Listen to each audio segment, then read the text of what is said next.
one, but I was, oh, now it's recording. There we are. I was one of the, with Jody and Shri and Leshwan, we've been the start of this next chapter of the student chapter. It's a really exciting thing to be a part of, and leading up to next year's conference. So I'm down here in Brisbane, Australia. So I think I'm probably the most remote member. I don't think I see any other people I recognize from the Australian community, but you'll I feel still very warm despite many continents between all of us. So today's workshop will be, you've all read the bio, and I'm sure you're very excited, but at the very least, I should introduce your presenter. So Jody, as you can see here, Professor Jody Kerchner is the rock of the student chapter here. She is an incredible resource to the student chapter, brings such a wealth of knowledge from her extensive and such a thoroughly detailed and diverse academic career. She's presented all over the world, and workshops have been appreciated by dozens and dozens and hundreds of people. She's been former chair of MISTech in ISME. She's been a former board member. She's the current head of the membership committee. She's done it all. So if there's anyone in this room that can teach you how to attend and get the most out of a conference, it is Professor Jody Kerchner. So I'll hand over the reins and the proverbial microphone, and I'd love you all to welcome Jody and to listen to every word she has to say and take all the notes that you can. Wow, there's an introduction. I wish I had that on a recording so that I could just press the button for my students. Listen to every word. I don't know about you, but sometimes my students don't do that so well. Welcome, everybody. It is a joy to be here, and I am grateful to Shri and Leshwan and Hayden for bringing me on board today to speak with you about experiences in preparation for our conferences, and not just the world conferences, but regional conferences, commission conferences, things like that. Before we begin, I also want to extend a hearty thank you to Ryan Zellner, who is our CEO of ISME, for all the organization and behind the scenes work that he's done to make this happen. So thanks, Ryan. Appreciate it. I'm just going to jump right in. ISME for me has been a professional home since 1998. Before you were born, probably. But anyway, that's another topic for another time. But ISME for me started out as a place as a young, at that time, new professional, looking for a place to share what I wanted to do on an international platform, but also to understand culturally diverse ways of musicking and educating. And so ISME for me was that place. I did a commission seminar in, oh goodness, I forget, Bergendal in South Africa. And then from there, we went on to Pretoria, South Africa. And I did not know what to expect. In fact, I had never heard of ISME before. And so I just thought, oh, I want to travel to South Africa. What could I do, right? You know, and here was a conference. So I would like to share with you some of the things that I've learned along the way that maybe could give you more of a frame, context for the potential of your attending and presenting even at ISME conferences. And so with that, I'd like to just share my screen with you, and hopefully this will not appear as a garbage can, as other people have told me it does. So I apologize, oops, ahead of time. I would invite you to raise your hand at any point. This is hopefully not just talking at you, but I'm really curious to hear what questions you have along the way. So do not think of it as an interruption. Please just unmute, stop me, and or raise your hand. I think we have that possibility here, and we'll go forth. So today I'd like to talk about, first of all, ISME member benefits. Why? Because ISME is much more than a conference. It's an organization that is working to support people throughout the 2-year biennium. Biennium meaning the 2 years between conferences that the main conferences are held. And we'll talk about some of those ways that ISME attempts to do that. The student chapter, by the way, being one of those ways. What to expect from ISME regional conferences that are coming up, yes, starting in this month, May, in Lyon, France, and then progressing into the World Congress meeting in Helsinki next summer. We're all looking forward to that. Types of conference submissions. What are some of the possibilities that you could engage so that you could be a presenter? I remember very clearly submitting presentation proposals for South Africa and being invited to give a poster at the World Congress session and a presentation. And that was my first time ever presenting at an international conference. And I remember being just so nervous about that because it was the world stage and I was engaging with people from all around the world. And that was compelling for me. And I learned a lot too. And then we'll have a workshop to talk about topics that you might be interested in sharing. These are not fleshed out ideas, but rather what ideas are percolating. Speaking of coffee, what is brewing in your own mind? And then finally, some tips for presenting at professional conferences. Many of you might have presented. This is just a summary of what you might already know, but important things that I know I remind myself of each time I'm preparing for a conference. So, let's start at the very beginning. I feel like I'm singing on the sound of music. Let's start from the very beginning. Why would we join ISME? I talked about my personal journey in terms of wanting a professional home. But I think that there are deeper philosophical reasons that we might want to consider for joining ISME. In order to present at a conference, one has to belong to ISME as a member. There are student member fees, there are regular member fees, and we'll talk about that fee schedule coming down the line. So why might we wish to join ISME? Well, because we care about music education and music for all people. And music education in ISME is defined very broadly. It's defined as, yes, school music, but it can be community music. It could be policy and governmental policies and local policies that affect music teaching and learning and the arts in general.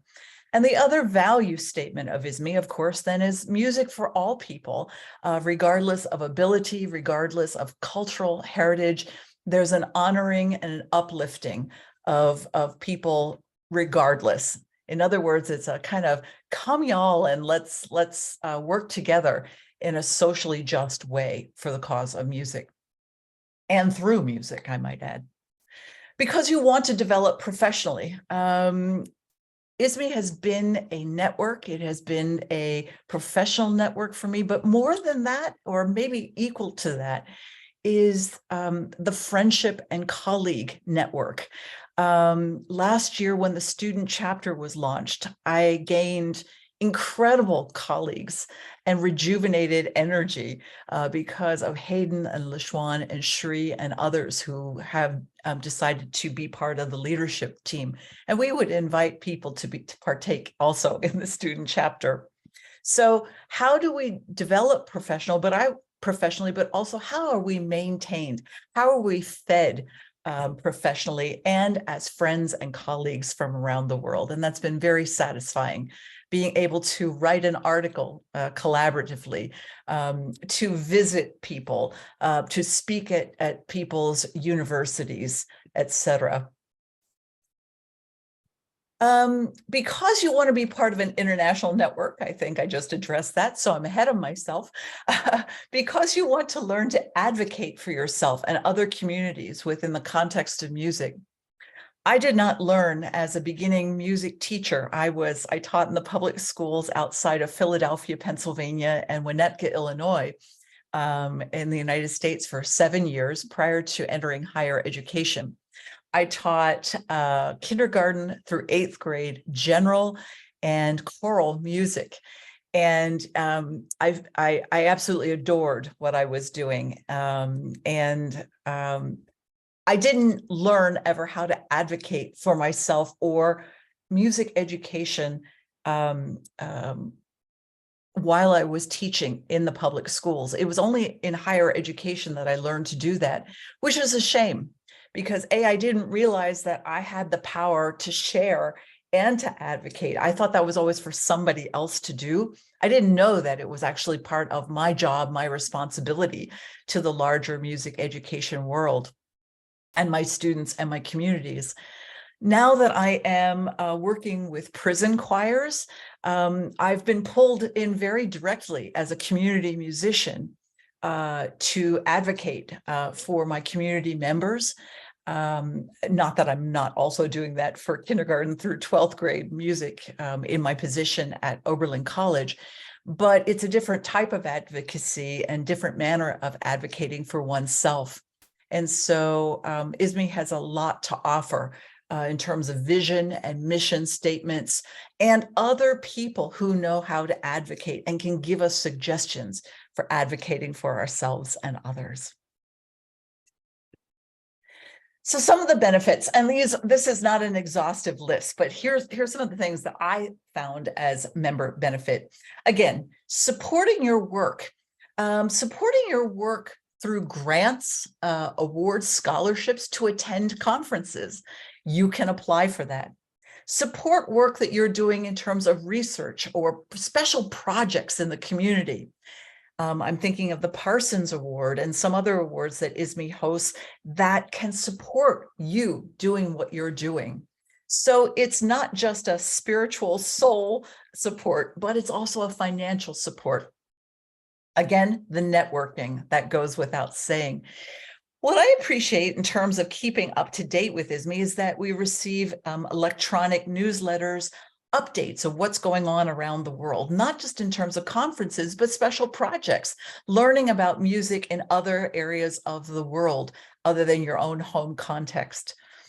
And then the journals and webinars, much like you're attending today, ways of keeping in touch and learning and having ideas from those journals and from the webinars just kind of sit in your mind and percolate so that maybe there are new or connective opportunities for your own research and engagement in a larger community.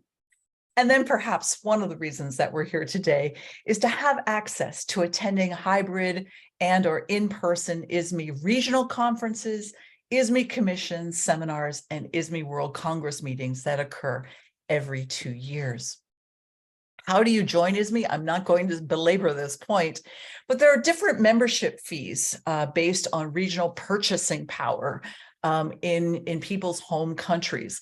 So my in the United States, my fee for joining might not reflect a fee that other people are joining in other areas of the world. It's one of the really wonderful ways I think that ISME tries to level the playing field economically so that joining ISME is not cost prohibitive. You'll see that I think, Ryan, that the fees for students is still about $10 USD, and I'm not sure about the conversion, but regular membership fees can be from about $20 USD. The login there is simple, www.isme.org/join, and I would invite you to do that. In fact, I think the ISME student chapter is about 1/3 of the overall ISME membership at this point. So go team, see if we can up that, certainly. On to conferences. Hopefully you'll see a conference in your neck of the woods. I'm looking here at chat to see my dear friend. Oh, thank you, Natasha. See you later. Regional conferences. I can't chat and talk at the same time. So sorry about that. You see our first coming up in May in Lyon, in Ghana, then in South Korea, in Chile, and then Chennai, India. And these regional conferences are one of the ways to sustain ISME membership and engagement. It's more than membership, it's engagement. It's not about numbers and money, it's about engagement worldwide. In terms of special areas of the world, and talking about those issues, those values that are indicative of specific regions around the world.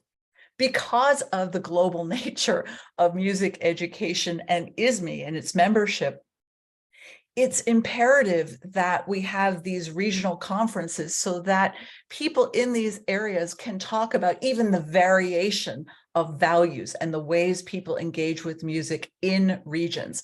So I would invite you to take a look at this list. You can see the ISME.org events and current, where you can find more information about how to attend these conferences. I had the honor of attending at that time via Zoom some of these conferences 2 years ago, and it was eye-opening for me in terms of learning each other's values, concerns, desires for ways that ISME can interact in a more robust ways throughout the world. The second way that you, in terms of conferences, that I would invite you to consider is what is called a commission. ISME commissions are smaller group, specialty areas, research areas, teaching areas. They are a focus area, and commissions tend to have their pre-conference seminar, typically a week or a few days prior to the Helsinki conference, in this case in 2014. So a week or a few days ahead of the World Conference. I had no idea what a commission was. I had no idea if I was even invited to a commission. The answer is yes, you are invited to a commission, not only as a presenter, but also as an observer. When I went to my first commission seminar in Bergendal, in Kruger National Park, of all places, where we could hear the lions roaring outside, and wonderful sounds at night of a national park, I had the opportunity to be an observer, and I say just an observer, not because I was excluded from any conversation, because I was not. An observer is a person who is a person not presenting, but who wants to be part of a conversation and who wants to learn, become part of a community of a specialty area. I also was an observer in Sweden, in Malmö. I proposed a paper to present. It was not accepted for presentation at that time, and I still wanted to be part of the community. And so I was fortunate to find funding to go as an observer. At the commission seminars, and you can see the list here of different types of commissions, from research. Research actually is a golden thread throughout all of these commissions, but I will also say that in other commissions, there are other types of engagement in terms of music making, in terms of teaching, in terms of research. Community Music Activity Commission, early childhood, education of the professional musician, Commission on Policy, Culture, Education, and Media, Music in the Schools and Teacher Education Commission, MISTEC for short. That was the commission that I found a specialty home and ultimately chaired in Komotini, Greece, in 2012. Music and Special Education and Music Therapy, Instrumental and Vocal Teaching Commission. Might you find a home in one of these commissions? What are you thinking? What are some areas that are percolating? Do you see yourself as belonging to one of these commissions within the umbrella organization of ISME? I will tell you that it's at the commissions for me where I found some of my closest friendships, some of my closest colleagues, and where some of the most profound discussions have occurred and have sustained me in between the world conferences. It's at the commissions that you spend 7 to 9 hours a day together. You talk about your specialty area. So for example, music in the Schools and Teacher Education Commission. We talk about pedagogy, we talk about methods, we talk about philosophy, we talk about the state of education and assessment and musics around the world in schools and outside of schools. And schools is a limiting term, but schools can be defined outside of an actual school. Is it a community school? Is it non-formal or informal music education that occurs? So for me, the commission is the buffet of tasty hors d'oeuvres that happens before the main meal, that is the ISME World Conference. Does anybody have any questions so far? I'd like to take this opportunity just to pause and to talk about the difference between commissions and World Conference. What questions, what's percolating on your mind at this point? Yay, Alejandro, thank you. The CPROM, that's Tallinn. Yes, I forgot to say that these commissions often are not in the host town or city that the World Conference occurs. So Tallinn, Estonia. I don't know where some of the other commissions are held, but you can find that information online. Any questions that you have so far? Just unmute and speak out. There's no formality here. No? Are you awake still? Have I put you all to sleep? Uh-oh. Not yet? Actually, I have one question. Yes, For please. the commission. Yep. Yes. Is there any difference in type of presentation between the World Conference and commission? That is such a good question. Thank you so much for that. At commissions, there are also paper presentations. There are also poster presentations. On occasion, I think some commissions might have round tables. Not every commission has that. What is clear is that you may not use the same paper or poster for a commission that you propose for the World Conference. So those are two separate presentations. So for example, at the MISTEC Commission last, that was just last July, when we were all online for the conference, I proposed and presented at the MISTEC, Music in the Schools Teacher Education Commission, a paper presentation on a project that I was doing with my pre-service teachers. It was a music teacher, a creativity academic music lab. So that was one paper. For then, bye Philip, thank you for attending.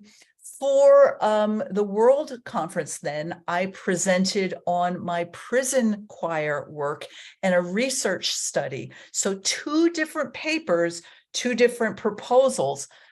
When one proposes something for a commission at one site, there's another place then for submitting a proposal for the World Conference.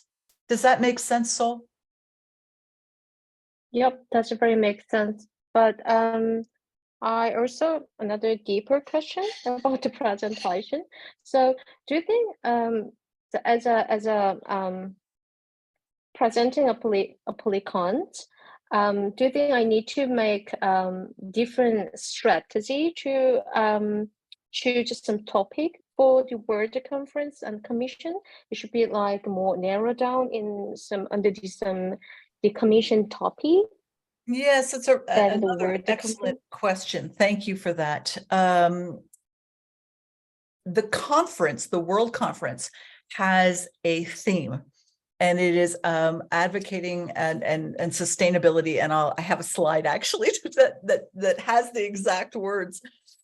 I would say that each commission, and there is a place online to click on the commission, and I think each commission has its own sub theme of perhaps that World Conference theme, at least I'm speaking from MISTEC perspective. Alejandra, I see your head shaking that's accurate for policy as well. I'm the chair CPROM, sorry. of CPROM Commission. Yeah, Sorry. So, actually, hello, I'm obviously not a student, but I'm here representing some students that may be interested in going to the Chilean conference, which is in Spanish, and maybe they don't feel as fluent in English, to attend to this meeting. So I'm just learning a lot from Jody just to transmit this to our Spanish students. So again, usually the topics in the commissions relate to the main topic of ISME World Conference, but making it more specific towards the core topic of the commission. For example, in our case, we are taking advocacy and sustainability in higher music education, right? So each commission tries to adapt and to think about the main topic of the main conference and to bring it to their own interest, which I think is very interesting. Alejandra, thank you. Thank you so much for that explanation. It's so helpful having a commission chair here to put that in the words. So, I mean, you want to be sure, like if your topic is dealing with policy or professional musicianship or community musicianship, then you would focus whatever topic that is per, whatever commission you're hoping to attend. I think for the World Conference, it opens up, right? And you get there, you can kind of propose whatever topic relative to the conference theme. I think that is absolutely imperative, and we'll talk about that in a little bit. And then you select a scientific research committee that reviews your proposal. So you're going to want to really take a look at your proposal and say, okay, this deals with teacher school education. Okay, I'm going to check this committee to review. Or in my case, it will probably be community music again, because I have another research project in songwriting that I'm going to propose. So we'll get into that a little bit more. Great questions, so thank you.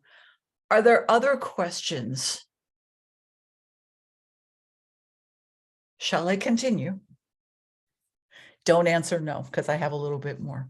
So let me go. Oh no, there's our cat. I have no idea what happened to my presentation. Okay. All right, sorry about that.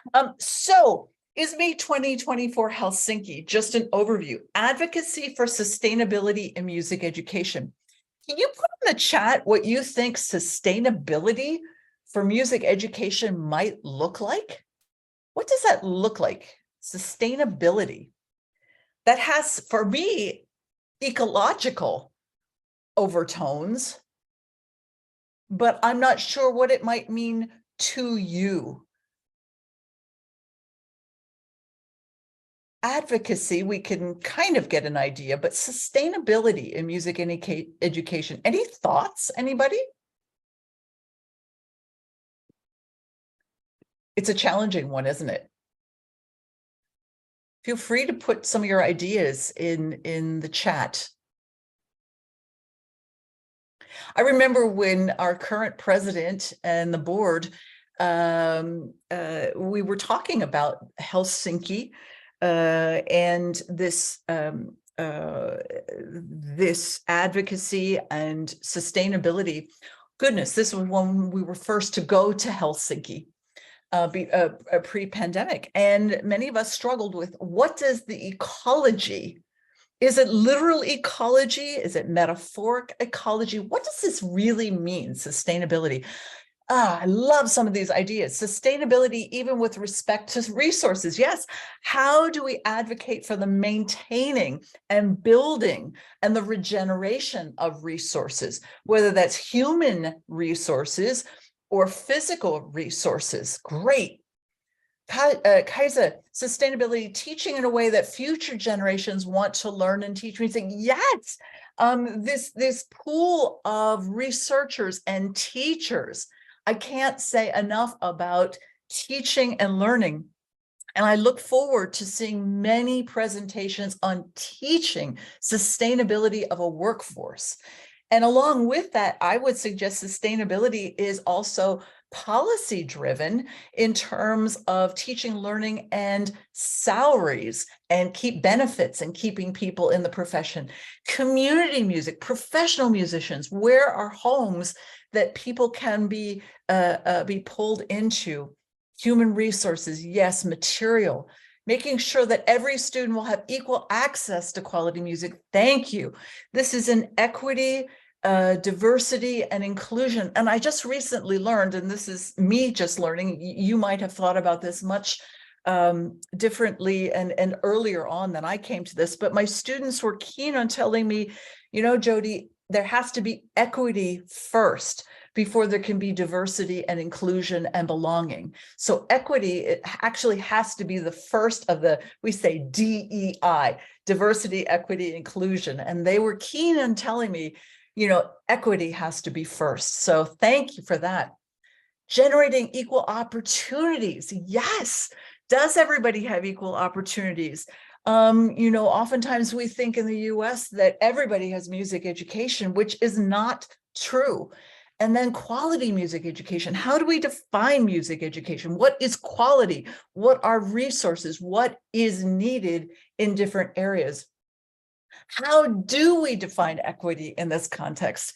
Oh my gosh, Susanna, that's an amazing question. What is equity? Who? So all these deep philosophical questions that are coming through, these are potential topics that would be perfect for commissions and the World Conference. So let's keep stewing and brewing. And if something comes to you as we keep thinking about this, don't hesitate to put them into chat. So more to Sol's idea.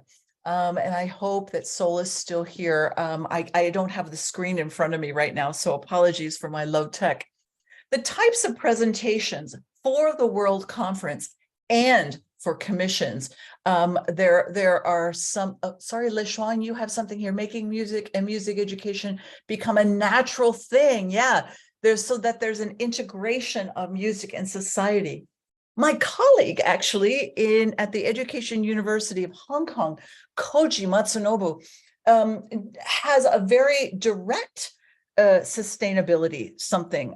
He has a shakuhachi, which is a flute, and he is oh boy, I hope I can summarize this in an integritous way.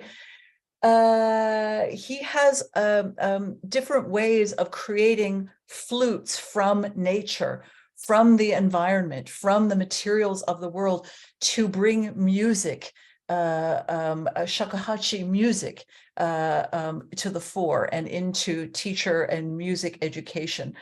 LeShuan, do not tell Koji that I brought him into this session because I fear I've done him injustice.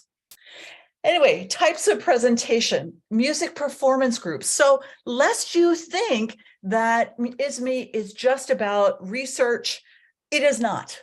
It is about music, music, music, music, and what brings us here together as students, as teachers, as learners, as musicians.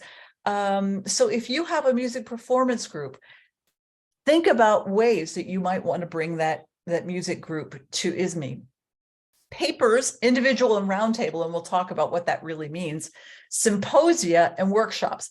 I had no clue what a symposia was until I came to ISME. And even though it is well described on the ISME website, I found as an English speaker a little overwhelmed by what all these terms mean. So let me see if I can unpack this a little bit in an easy way.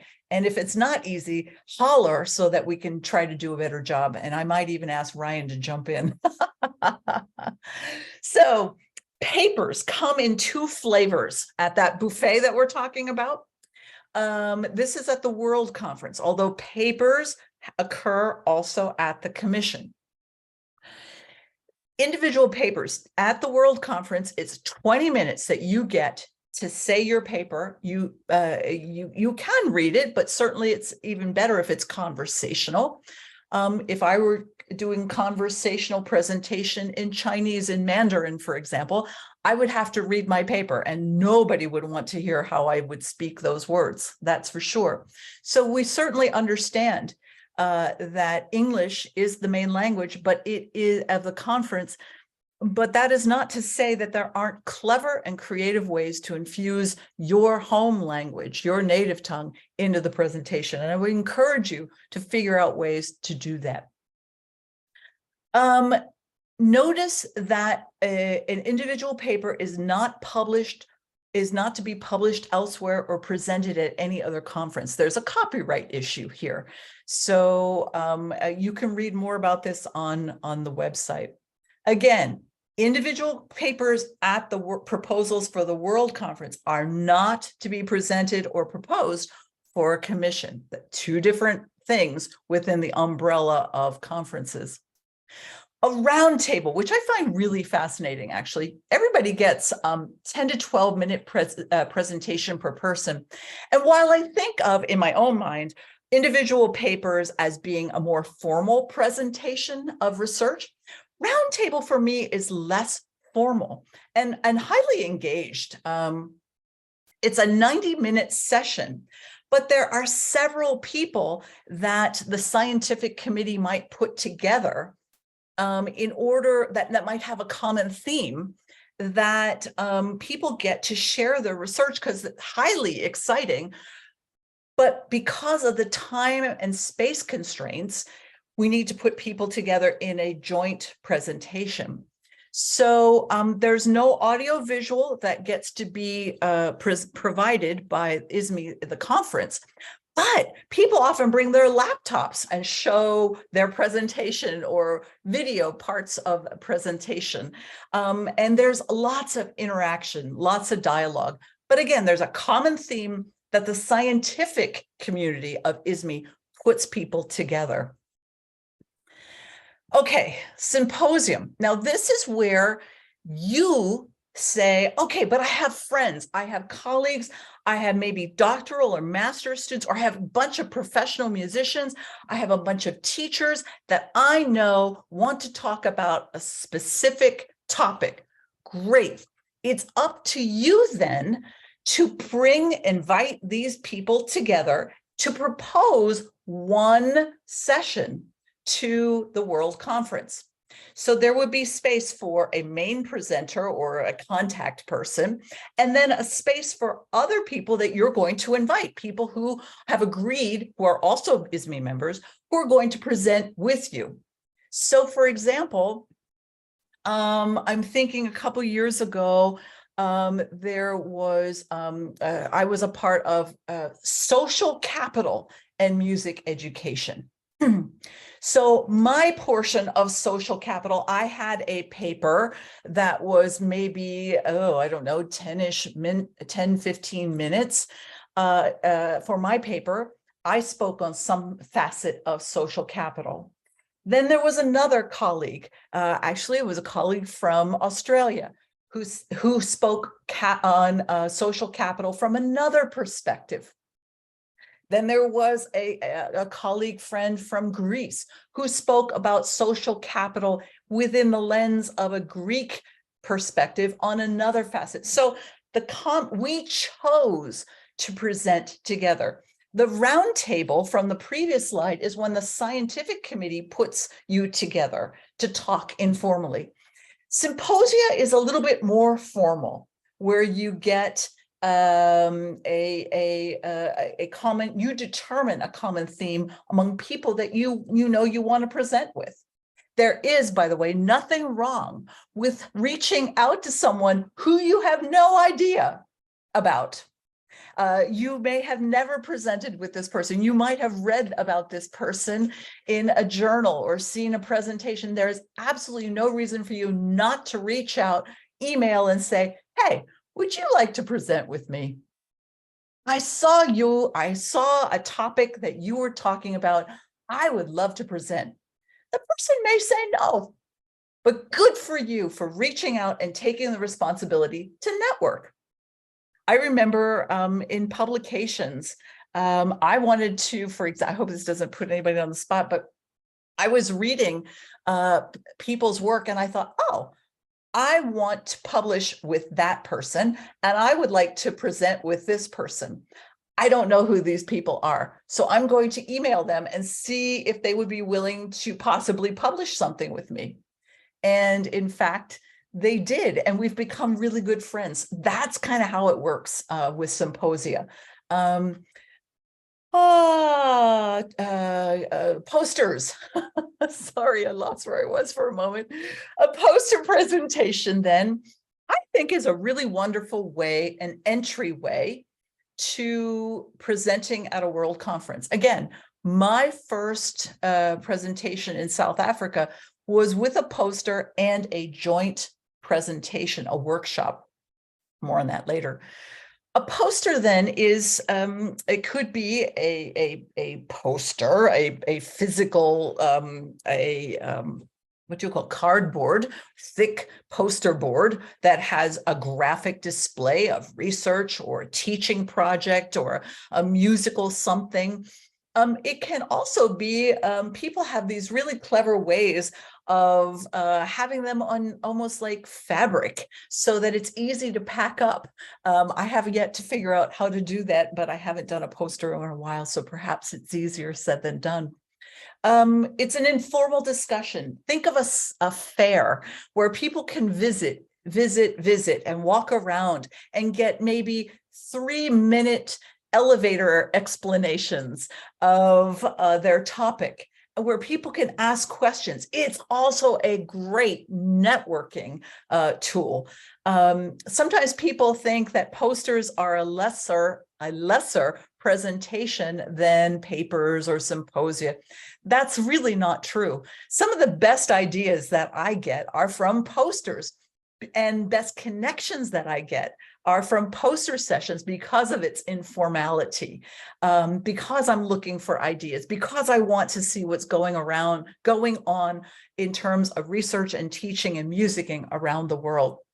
So posters are a fantastic way of getting involved. And then a workshop.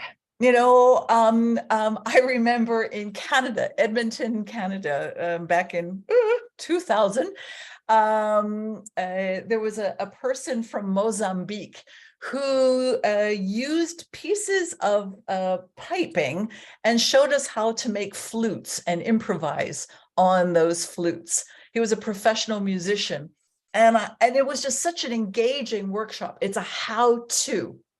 It's hands-on. Here's how we. So maybe there's a teaching methodology that you have worked with that you found an innovative, creative way of using. Maybe there's an innovative way of improvising or composing. Maybe there's an innovative way of, I don't know, you name that. That is dealing with advocacy and sustainability that you would like to share. Thanks, Hayden, for sharing your experience about the poster presentation. I appreciate that. So your turn. Could you go? I'm going to copy this. I think I will copy this, escape, and I'm going to put this in chat. Oops, really? No, seriously, I will put this in chat.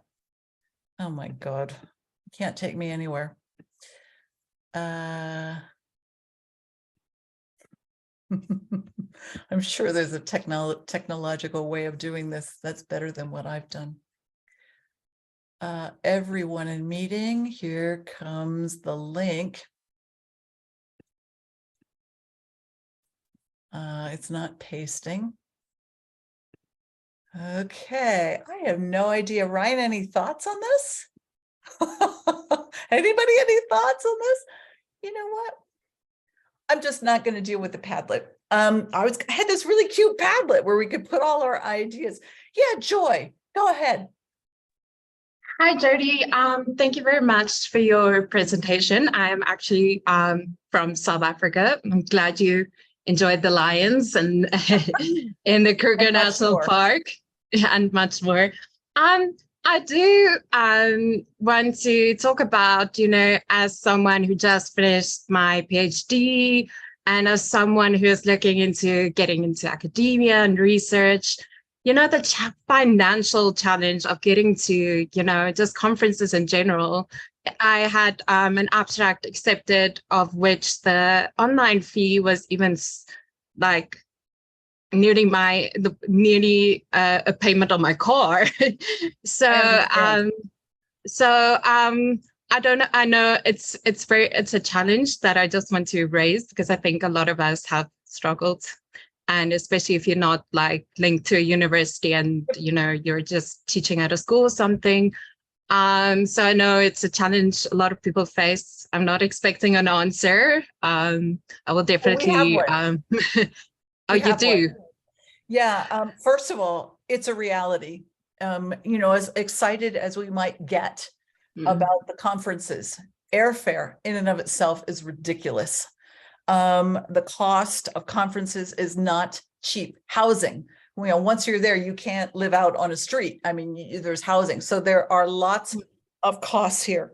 And I want to be just clear that, while I can say that I have been a member of ISME and been at conferences since 1998, I've been privileged to be affiliated with a community that is my home institution. So thank you for raising that. Second of all, there are scholarships that defray the cost in full or in part. So my link doesn't work, ignore it. And Ryan, perhaps if it's Ryan is around, can speak more eloquently about the types of scholarships. There are people, the scholarships are for people who cannot afford to go to a conference. And you might say, oh, well, maybe I can afford part of it, or apply. People assume that they won't get money and then don't apply. So apply because I remember last time, even in an online conference, to defray, whatever they were defraying, people were not applying for the money. So that is one way. Go online. Maybe Ryan can help us direct. And if not, it can be a follow-up. How can we access that scholarship money? It's not a complete airfare, that's for sure. It's not a complete package to pay for airfare, hotel, and conference. I admit that freely. The other piece of this is there have been clever ways that people have gotten money through organizations in their area. There has been, I'm thinking of Rotary International, for example, is one place that can help support and provide monies. I don't know what's all involved. I have no idea what's involved. Are there other options that people have found for funding the conferences? And Shri, I think you have your hand raised. Sorry, I didn't mean to overlook. No, that's okay. You can finish if you want. No, go. Are you done? Yeah. Yeah, I had two things. One is a question and another one is something that I experienced. I'll quickly just say what I experienced at Kathmandu 2019 regional conference. There was a presenter who spoke in her native language and had a translator on standby. who was translating in English. And it actually worked very well. It was like, it was quite funny. They were having a nice chat and it was really nice. And all of us were laughing and it was quite nice. And even the Q&A sessions. So we would ask the questions in English and her friend would translate it for her, to her in her native language. And then she would answer and then it worked out really nice, actually. So that's another option for those who don't speak English, just from what I observed. And my question, yes. I want to be sure. Hang on a second, Shri. I want to be sure. Are there any other ideas about funding? And perhaps Shri, you were going to address this. Are there any other ideas? No. Don't apologize. No, are there any? That's what. Yeah. No. Are there any other ideas on funding? Susanna, were you going to say something? Yeah, sometimes what happened to me, at least before the war, in Ukraine, right next door. I'm from Hungary, so we are right next there. So before that, what worked is that we had these foundations, some government backed, some were private companies backed, and you can apply. You could apply for funds. It helped me when I went to Baku, and before that to Tbilisi, to the CMA pre-conference seminar. That helped me a lot. And it helped me with other, that you had to like, okay, I got a little money from the university while I was a student. I got a little money from here. And maybe looking into these either private funds or cultural foundations that might also support you. That was my experience with this. Thank you, Susanna. Joy, do you know Alethea de Villiers, who's in South Africa? She's a member of our membership committee. And I wonder, she teaches in South Africa, and I wonder if she might be a contact for you, because I know she's attended conferences, and I don't know enough about cultural foundations, obviously in South Africa, to guide you more specifically. So I apologize, but I do wonder if Alethea might be a resource for you. If you share your email with me, maybe not in chat if you don't feel comfortable with that, but it's JKERCHNE at OB. Oh, thank you. I'll just finish my email. OBERLIN.edu. I'd be happy to forward you. Thanks, Joy. Thank you. Hey, Shri, sorry to have interrupted you. Thanks. Go for your question. Yes, that's okay. Yeah, I was waiting for the funding thing to finish, because this is different. I just had a question about what you were talking about, the roundtable and the symposium. Mm-hmm. So you said the roundtable, for the roundtable, the scientific committee will put us, they'll bunch us up together, like all of us who have the same topics, right? So when we are applying, we know it's going to be just the 10 minutes. So we have to have our abstract according to that. And we have to mention, so we are already mentioning that we are applying for the roundtable. Is that how it works? It's my understanding that there is, in conferences past, there's a drop down right, that you put, do you want to be considered for an individual paper, a roundtable? Yes. Apart? So once you drop down, yes, you still need an abstract for right, for those 10-minute presentation. Right. And they absolutely don't allow, I understand there won't be time for like slides or anything, right? For a roundtable, you can do slides. People bring their laptops and show slides, whatever, Right. but you've got your approximately 10 to 12 minutes, right? It's not a I understand. formal stand up in front of people and do your presentation, right? It's right. I understand. a roundtable. Everybody's around your presentation, then everybody moves to another and it's all Right. around a single topic. I understand. Yeah. Good news. I got the Padlet link working. So I'll put that in now. Thank you. Maybe the Padlet thing isn't worth it. Maybe we could just unplug. Are there ideas that you're thinking about right now that you would like to share? Just unmute and talk about, because maybe you might find at this at this moment, maybe you'll find that there's networking even on this call. How would you like to proceed? Would you like to unmute, or should I continue on talking about preparing the abstracts, preparing a proposal, tips for presenting? What would you like at this moment? Would you like the time to interact? I could be flexible here. Anybody have a burning desire? So. Yeah, I'm back. So I started my PhD from 2021. So my whole experience was happened during the COVID.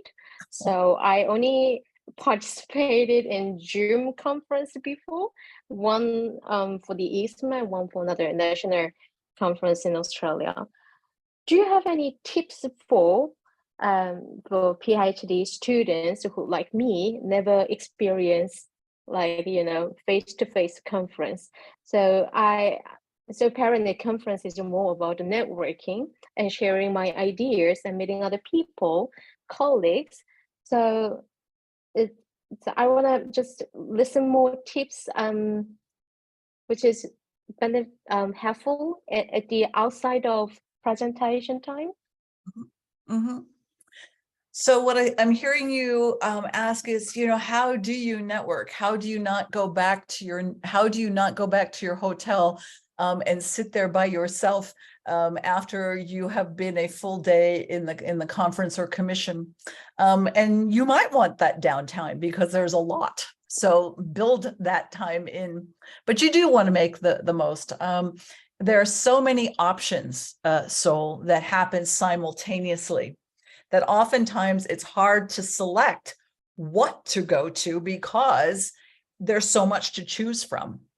So there is a schedule that comes out, and I would encourage you to plan ahead when that schedule comes out, saying, I'm going to go to this schedule, I'm going to go to this session, I want to hear this group.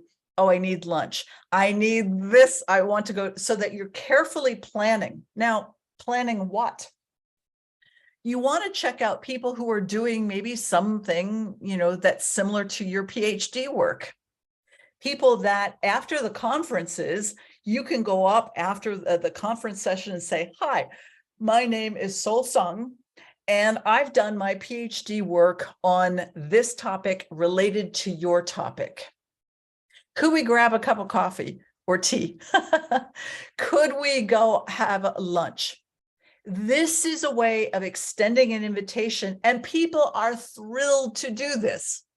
How exciting it is as a presenter when someone comes up to you and says, hey, this idea really inspired me. Would you like to sit on the steps outside of the hall and talk more about this? And the answer is always going to be, I've never been turned down. I mean, people typically say, yeah, who doesn't want to talk about their topic more? And through those conversations, even if it's a 10, 15-minute conversation, you know that you're building a network. The other thing, on the apps that are used for the conferences, you can figure out who's attending. So you can search by your country, even on the ISME website. You can search by your country to know who already belongs to ISME. And then check out, are those people from your home country also going to be attending the ISME conference? So that you can start making connections even ahead of time, saying, you know, I'm a student, I don't have financial means to have a hotel. I see you're also a PhD student. Would you like to room together? Would you like to travel together? Would you like to talk? So that you're building these connections even before the conference happens. There's nothing like, and this I recognize is challenging for me, believe it or not. And that is really, you know, not just introducing myself, but making the ask. Here's my email, here's my card. Could we be in touch after the conference? If you don't have a card, make one up, print it out on a piece of paper. Doesn't have to be fancy, right? But could we be in touch? Or do you have an abstract about your work, about the paper you just presented? Oh, you don't have one with me? Could you email that to me? Do you have a place to write down emails? If you present a session, have a piece of paper that you pass around so that you collect emails of people who've attended your session. They're probably attending your session because they're interested in the topic, or they're interested in your work, or they've seen you do some, or they've read something of yours. So that way you have an automatic list of people you could contact. These are just some of the strategies, and I know it's not an exhaustive list of what I have found. Alejandra or others, are there other ways that you connect and interact? Ingrid is sharing, thank you. Pan American Conference, I made Greek connections that I hope, nice. I appreciate that, Ingrid. Yeah. Alejandra, you were going to say, I think. Yeah. Another way of interacting is maybe you're doing field work and you need, for your survey or something like that. And you meet a lot of people, so you can ask, would you like to participate in my field work by, writing in the survey, or can I contact you with my survey? Because I know, or I feel that we have common interests about this. So that is very important. What a great suggestion. Thank you, Alejandra. With papers, roundtables, symposia, there's always discussion time. And that discussion time can be really fruitful in terms of your, first of all, standing up and introducing yourself. I will not ever forget, oh my gosh, I was so nervous to do this. This was in Bergendal. And this is my first ISME commission seminar or whatever. And I knew no one, and I knew no one knew me. I was just starting in academia, and I just finished my PhD. And I remember raising my hand, standing up, oh my gosh, and saying, hi, my name is Jody Kerchner, and I'm from the United States, and I have a question. And I'm not even sure that the question was particularly relevant, but I wanted to claim my space in that seminar. And looking back, I'm not sure I was the savvy person doing that, but asking questions and introducing yourself as a part of that question is an important piece, right? Does that help, Sol? It was very, very helpful, Jody. Thank you so much. We can only give offer things that we've experienced, and so I will also say that there are occasional people who will just they're also shy, right? And so when you come up to them, either from a language perspective or from a personality perspective, they may seem a little reluctant to engage with you, but that doesn't mean that it's you. It could be that they're just uncomfortable with the attention. So we allow those moments of grace as well for people who may feel a little uncomfortable or embarrassed. I mean, my goodness, Hayden put forth such an incredible introduction of me. It was embarrassing. Yeah, anyway, and much appreciated. Also, look out for the introverts. Exactly, that's what I mean, the introverts, right? To those who came up to talk, yes. People are very friendly at ISME conferences. I will also say the same. It's one of the reasons that I have come back to ISME conferences and ISME in general is because it's a community. And I know that sounds kind of corny and cheesy and hokey, but people really want to be with other people talking about music and education and learning and community and policy. And so people want to, when they come to you in your presentation, for example, people really want you to succeed. They want to listen to you. They're not there to judge.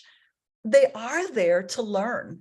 And so the position of learning has been important as a person who attends session, but also people who have attended sessions. They're very gracious. There are times that I have tried to speak my first paragraph or my first 2 sentences in native languages where the conference has been held. And invariably, I can't even imagine what I've done to people, Italian people or Cantonese speakers, or because it's probably been awful, but you take the opportunity to try to extend to other people's languages, and we understand. We have a chuckle.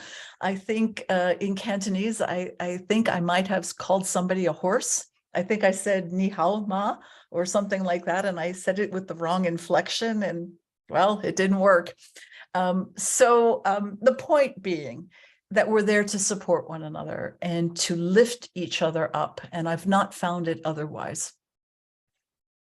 We hear so many rotten things about this world and people who are evil and don't know how to interact. And I will say that it gives me great hope when I interact with people around the world professionally, because this is the goodness that we don't hear about. And I'm grateful for that reframing perspective. Other comments or questions? Might I share my screen one more time? Let's see if I can do this. Preparing a proposal. I just wanted to go back to this. So for your proposal, you have an abstract. For my reading eyes, and I've reviewed proposals as well as submitted proposals, an introduction, a rationale. Why is this topic important? Why is it important, and how does it maybe connect to the theme of the conference or the commission? What are theoretical foundations? Even if you have a workshop, how is your teaching, your researching, your musicking connected to literature, scholarship, to the theme of the conference? Then be specific. What is it that you're going to talk about in your presentation? Maybe maybe the rest of the paper or main ideas of the paper are there. Or what specifically are you doing in a workshop or in your symposium? What's your contribution? And then some preliminary findings, maybe preliminary in your study because the study isn't finished yet. But maybe it is what's our samples of findings and conclusions. You'll want to pay attention, obviously, to, again, how do you connect to the conference theme? Paying attention to the word limits, that's really important. No author identification in the proposal. So you'll have no indication of, for example, where you are from or who you are. And then, of course, meeting deadlines. I'd like to just share with you a sample, and I know this is a lot of gobbledygook, of an abstract for the last conference that I put forth, just to highlight a few things. First of all, the what. Okay, I'm going to be considering personhood. Great. Connection to the literature. Great. Check. Those are my check marks. And then I didn't want to identify the specific prison choir that I was using because that could link it back to me. So I just put XX there. That's also true in terms of putting my own publications in the proposal. I wanted it and needed it to be anonymous. So just putting author and a year of publication. So what are the questions that I asked in my research? How did I analyze the data? What were some of the findings in my proposal? And that was within the, I forget how many word limits that I had. So it's just thinking about how to craft a proposal that is a mini version of what you're going to do, or what you're proposing to do at ISME, either either at the commission or the World Conference. Can all of you see my screen? I think I might have done something bizarre. I think you might have stopped your sharing there, Jody. Thank you. There we are. The screen's back. Thank you for that feedback. So some tips for creating your PowerPoints. Let your slides be attractive. You're going to be dealing with people from around the world who don't speak your language, don't necessarily speak English as a native speaker. So images can speak tons. So don't do what I've done today with just words. Dark words with a light background are visible when they are projected on a larger screen. Use larger fonts. Don't put lots of words on a slide. Maybe a key phrase, maybe key phrases, key words.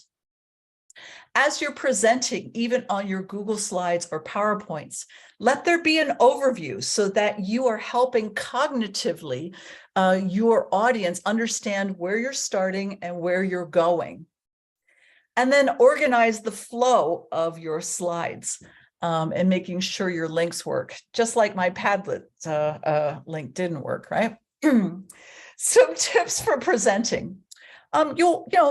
This is a big deal in an international conference. So dress professionally, and that is defined not by Western standards, but your own cultural heritage. What would it mean for you to be dressing professionally? Then vary your facial and speaking inflection. In other words, are you looking one way all the time? Or is there some movement of your eyebrows? Is there some inflection in the tone of your voice?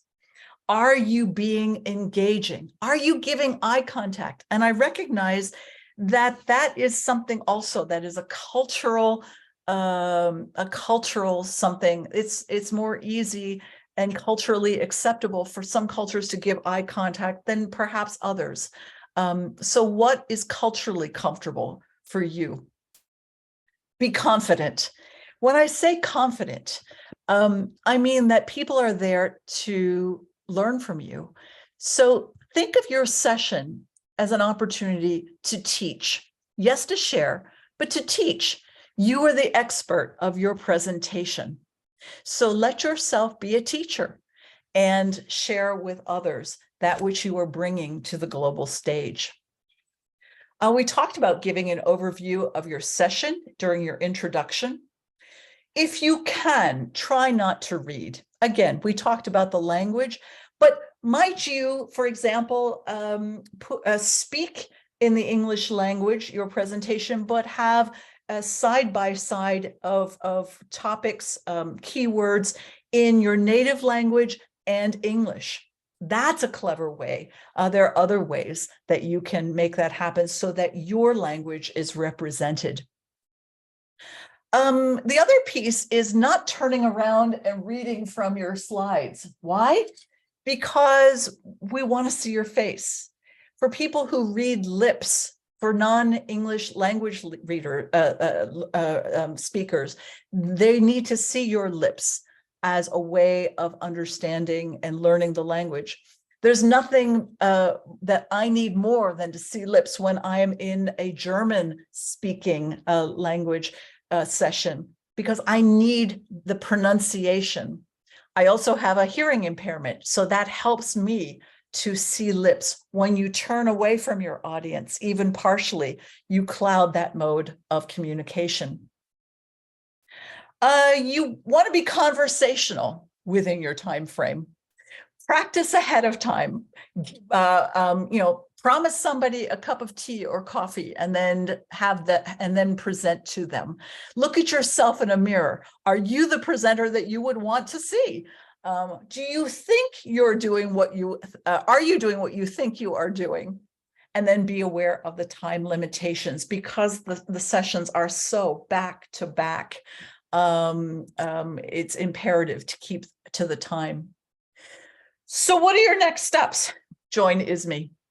Draft a proposal, the abstracts, or a full paper for presentation. What at this point of your life and time frame do you have time to prepare? Submit the presentation proposal to the World Conference and to the commissions. Identify which scientific committee you will review, and you'll have a pull down menu for that. And then hit the submit button. Gosh, that's going to feel good, right? To get it off of your schedule, out of your schedule, off your plate, but to also feel that you have the opportunity to present. Notice the deadlines. October 2nd is a deadline for the World Conference. August 31st is a deadline for the performance groups. And November 1st is the deadline for commissions proposals. So mark your diary accordingly because there are lots of different dates to remember. We have approximately 9 minutes if you have questions for any of us. And so I would welcome those questions. People are very friendly. I'm reading here. Speaking of helping each other in the community, if any Spanish speakers practice their English. Oh, that's great. Thank you for these wonderful opportunities. I wonder if, I think we will have a collection of email addresses of attendees today. And perhaps we could share those emails with the rest of the student chapter so that we can be presenting buddies, or maybe even abstracts, perhaps people just to look over and say, hey, I'm not sure I understand this sentence, or this one's a little unclear. You might want to think about that. Kaisa, thank you for attending. Appreciate it. Look forward to seeing everybody. Sorry, people are probably moving out of our space. ISME, Ryan has put stuff in here, the conference submission and instructions. If you have any questions, you must ask, right? If there's something on the instructions page that you don't understand, send an email. There is no stupid question. We all learn by doing, and I'm still learning, frankly. LeSwan, yeah, thanks. Hi, everybody. Thank you, Jody, for your wonderful presentation. You're very welcome. And I really benefit from understanding how to participate in a face-to-face conference. So same as so, actually, this is going to be the first time I'm going to attend the face-to-face conference as well, since the first time I attended was during the COVID. So it's really beneficial. So why do we actually take this time to discuss a little bit about the student chapter leadership interest? Because we know some people, they mention about their interest, but because we have our workshop only 2 months, we have once, right? So we chat to each other in a few times, but we know you have interest. So Cherie and we actually have a private chat and thinking maybe we can take a little bit time to ask, how are you guys thinking about joining us to be the leadership team? And we represent our regions, countries, and at the same time, we can actually disseminate our ideas and workshop the wonderful presentations and to the universities or even some of the schools close to where we live. So that would be an excellent opportunity to collaborate with each other. So what do you guys think? Yeah, does anyone have this interest joining us in this leadership team? Or would you like to know a little bit more about the responsibilities and anything? Just, yeah. Shri? Yeah, if I might just add to what Lejean was saying, the thing is, what works for our region may not work for your region. So we need people in different regions, right, to help us, organize the local stuff. So we really would like to expand our team. And yeah, So, yes, Yeah, I Lajwan? just want to add one more thing is I should really be honest, we're really glad and we thanks for ISME, Ryan, Boa, Jody, and they allowed us our student chapter workshop to be free to our audiences and our friends, we should say. And because we need to be ISME member to participate in the conference, right?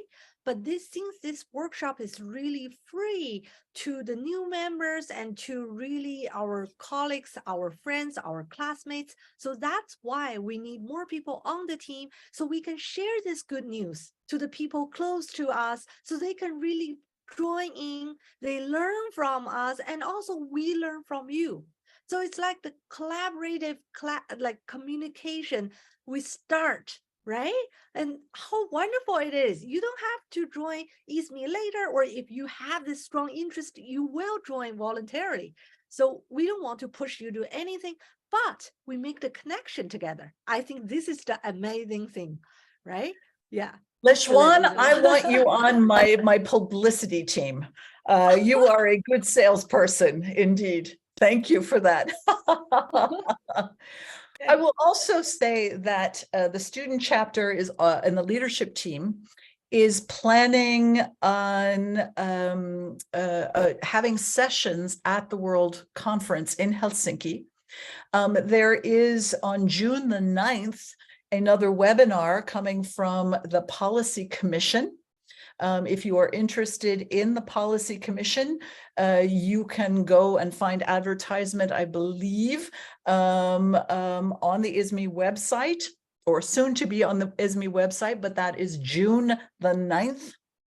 So we are eager, and it is for student chapter. So it is a student chapter within a commission. We're hoping that commissions will have, in coordination with the student chapter, have these sessions prior to their deadlines for submission, so that people can visit and see what different commissions are up to, and if there's a home prior to the World Conference meeting.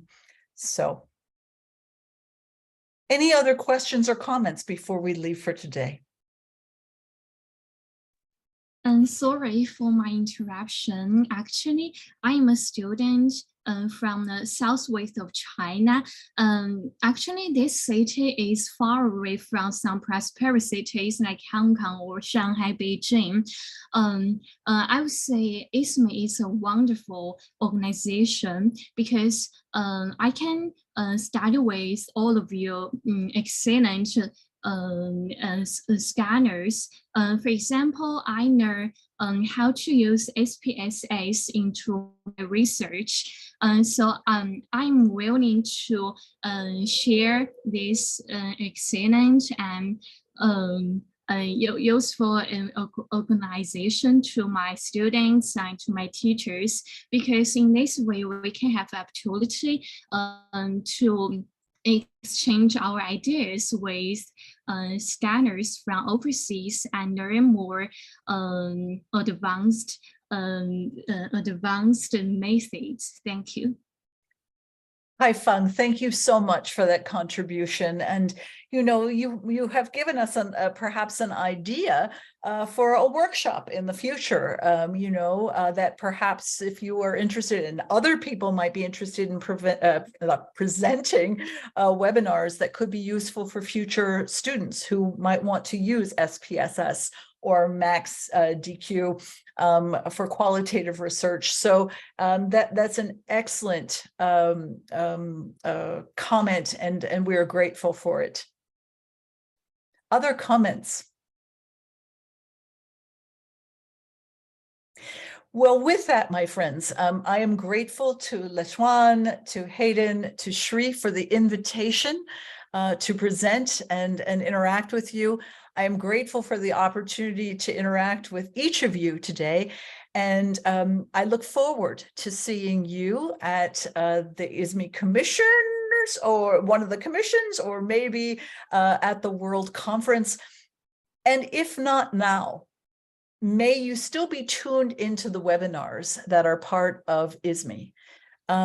Given that the cost, I understand that it's not necessarily always feasible at this time to be part of ISME and the World Conference, but we look forward to seeing you back here, perhaps on Zoom the next time. So thank you all for joining us and for your time today. Thank you.